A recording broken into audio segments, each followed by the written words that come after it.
और खांसी, कुछ मरीजों में दस्त, उल्टी समेत पेट में की समस्याएं भी हो रही हैं। अगर ऐसे लक्षण किसी में है तो तुरंत जांच करवाएं।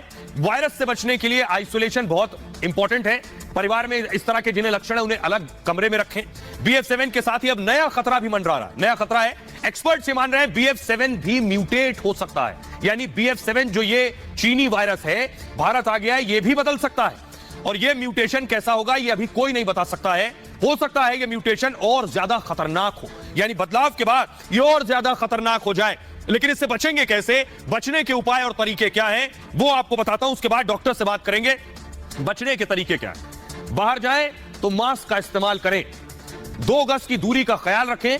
अगर किसी बीमारी से ग्रसित है कोई तो इस बात का ध्यान रखें। 60 साल से ज्यादा उम्र है तो सतर्कता बहुत जरूरी है। सीने में लगातार दर्द महसूस हो रहा है तो जांच जरूर कराएं। थकान महसूस हो तो फौरन डॉक्टर्स के पास जाएं। और 100 डिग्री से ज्यादा बुखार है तो जांच करवाएं आप। और ऑक्सीजन लेवल 93% से नीचे जा रहा है तो भी जांच की जरूरत है। जांच कराने के बाद तुरंत आइसोलेशन में चले जाएं और इससे आपके परिवार को कोरोना का खतरा कम होगा। घर में बने अलग कमरे में खुद को आइसोलेट कर सकते हैं। कमरे में वेंटिलेशन की पर्याप्त व्यवस्था होनी चाहिए। मरीज को लगातार डॉक्टर के संपर्क में रहना चाहिए।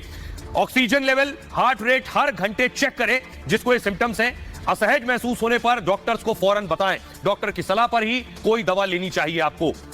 ये सारी चीज। इस बीच एक और बड़ी खबर आ रही है कि विदेश से जो नागरिक आए उसमें से 10 नागरिक कोरोना पॉजिटिव पाए गए हैं। बड़ी खबर, विदेश से आए 10 नागरिकों में कोरोना मिला है, यानी कोरोना संक्रमित पाए गए हैं। इसलिए सबसे पहली प्राथमिकता है गया एयरपोर्ट पर बैंकॉक के 3 यात्री पॉजिटिव हैं। दिल्ली एयरपोर्ट पर 4 यात्रियों में कोरोना पाया गया है। ये सारे यात्री विदेश से आए। कोलकाता एयरपोर्ट पर भी 2 मरीज मिले हैं। लेकिन अब आपके दिमाग में सवाल होगा, आपने कोवैक्सीन लगवाई है, कोविशील्ड लगवाई है। भारत में ज्यादातर लोगों ने वैक्सीन ली है, पहला डोज, दूसरा डोज, बूस्टर डोज लिया है।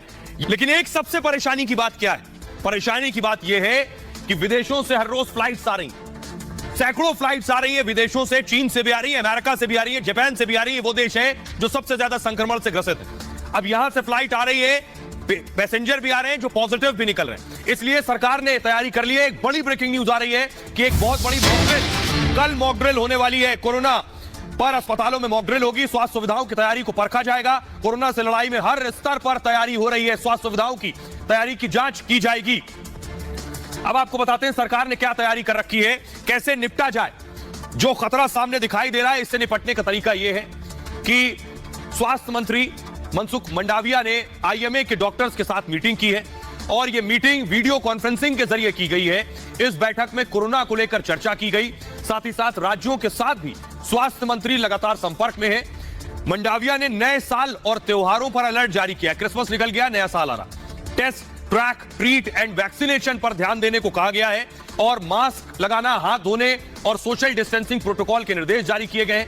केंद्र ने जिलेवार निगरानी और रिपोर्ट देने को कहा है राज्यों से।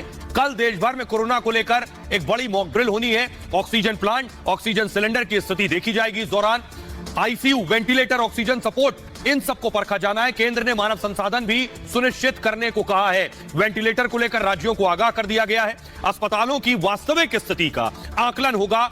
RT-PCR, रैपिड एंटीजन किट पर भी फोकस किया जाएगा। जांच के लिए पर्याप्त व्यवस्था के लिए कह दिया गया है राज्यों से। विदेशों से आने वालों का RT-PCR टेस्ट जरूरी कर दिया।